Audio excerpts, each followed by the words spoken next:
2001, eu fui designado para ir para Guarapuava. E quando eu cheguei em Guarapuava, o irmão Juvenílio cuidava da parte da limpeza da igreja. Fazia uma semana que eu estava como pastor, ele entrou no meu gabinete, no meu escritório, e falou: pastor, eu vim ver se o senhor vai permitir, com molho de chave, que eu continue com as chaves da igreja. Eu tenho todas as chaves dos escritórios, dos departamentos aqui, porque eu faço a limpeza da igreja. Aí eu falei: mas, irmão Juvenílio, quanto a igreja lhe paga por mês? A igreja estava enfrentando algumas dificuldades financeiras, para a gente ver se a igreja vai ter condições de continuar pagando. Ele olhou para mim e falou: pelo amor de Deus, pastor, não fale em dinheiro para mim. Eu falei: por quê? Ele falou: não, eu sou aposentado, pastor. Eu limpo a igreja, mas eu não cobro nada. Eu falei: sério, sério. E eu já tinha vindo de situações de processo, de gente que trabalha 15 dias para a igreja e quer ganhar 10 mil reais de processo. Eu falei: isso não vai dar bom, não. Quanto tempo faz? Ele falou: faz uns 3, 4 anos, desde que eu me converti. Eu falei: se esse irmão levar a igreja na justiça... Quantas vezes o senhor limpa a igreja? Ele falou: quase todo dia eu venho de manhãzinha limpar. Eu falei: piorou. Eu fiquei pensando na minha cabeça. Mas falei: tá bom, irmão, pode seguir então. Eu falei: eu vou observando. Que aí você vai conhecendo a pessoa e tal. Aí, todo dia, 7 horas da manhã, ele tinha um Fiat Uno 147. Ele encostava o Fiat Uno dele lá e ia lá limpava a igreja. Eu vinha pro culto segunda, quarta e sexta. 8 horas da manhã eu chegava na igreja, o irmão Juvenílio olhava para mim, falava: pastor, agora eu posso ir, tá tudo limpinho. Ele entrava nos escritórios, limpava tudo, ia no altar, passava pano em tudo, deixava tudo limpo. E na época era banco de madeira, envernizado. Ele vinha, passava pano, limpava, deixava tudo limpinho.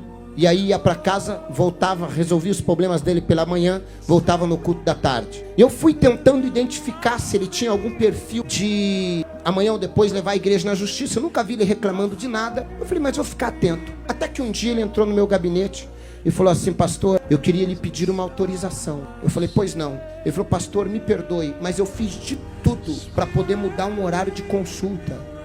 E o médico não tem outro horário, só pode me atender 8 da manhã. Eu estou com alguns problemas de saúde e eu queria pedir se o senhor me libera de eu limpar a igreja esta quarta-feira. Só que se o senhor disser que não tem problema, eu remarco consulta de novo, espero, era pelo SUS, espero nem que demore 6 meses, mas eu não vou abrir mão de cuidar da igreja para uma consulta. Eu falei: irmão Juvenílio, quanto o senhor ganha para limpar a igreja? Ele falou: não, nada, pastor. Eu falei: irmão Juvenílio, o senhor não é um funcionário, o senhor não tem carteira assinada.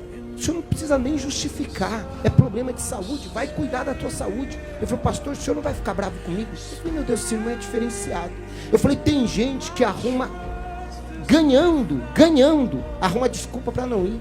Eu falei: esse irmão não está ganhando nada. Ele vem me pedir uma liberação, coisa que ele nem deveria pedir, não estava pagando nada. Mas ele veio, eu falei: não, irmão Juvenílio. Ele falou: o senhor não vai ficar chateado, pastor? Eu falei: claro que não. Eu fiquei na minha cabeça, eu estou tentando descobrir o que esse homem tem que os outros não têm. Aí tá, ele foi, o que aconteceu? Deu certo? Ah, não, pastor, já estou tomando os remédios, estou melhor. Um dia, o irmão Juvenílio atrasou para chegar a limpar a igreja. Chegou, o culto começava às 9 da manhã, e ele deve ter chegado às 8, porque sempre que eu chegava, ele já estava saindo com a igreja limpa. E nesse dia, eu cheguei, e o irmão Juvenílio ainda estava limpando a igreja. E como eu cheguei bem devagarinho, ele estava nos bancos lá da frente limpando a igreja. E eu vi que ele, cheguei de costas, ele estava chorando e falando sozinho. Eu falei: irmão Juvenílio deve estar passando por algum problema, ele não deve estar bem. E eu fui chegando perto dele, pé, por trás do irmão Juvenílio, vendo ele chorando, derramando lágrima e passando pano no banco. E quando eu cheguei perto dele,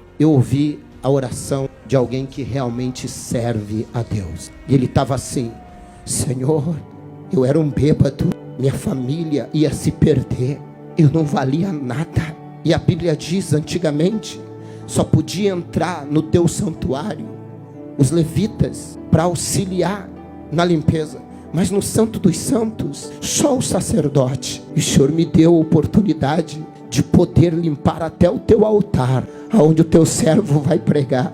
Eu, um bêbado, estaria morto se não fosse o Senhor. E agora o Senhor me dá o privilégio de limpar o teu templo, o teu santo templo. Isso é um privilégio que não tem dinheiro que pague. E aí ele orou e falou: Senhor, quem sentar nesse banco seja alcançado por cura. Usa o pastor Alexandre hoje por milagres, para que ele seja usado, para que que vidas sejam impactadas, para que eles também encontrem a alegria que eu encontrei em Ti, para que eles também encontrem a paz que eu encontrei no Senhor, para que eles encontrem a vida que eu encontrei no Senhor. E Ele continuou limpando. Eu falei: Senhor, eu preciso me converter. O culto não era eu que estava fazendo, era Ele que estava preparando.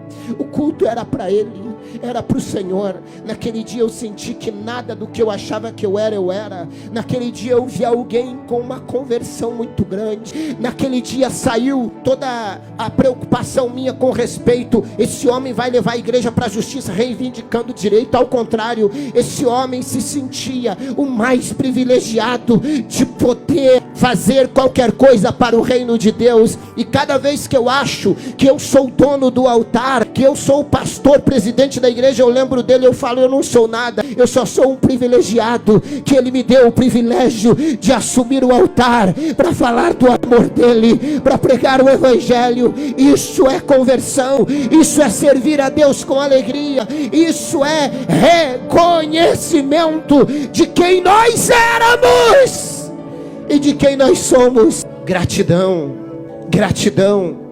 Entrai pelas portas dele com gratidão. Era ali o espírito de gratidão do irmão Juvenílio me convenceu. O espírito de gratidão me fez entender que quando você serve com amor, com temor e com gratidão, você consegue manter isso.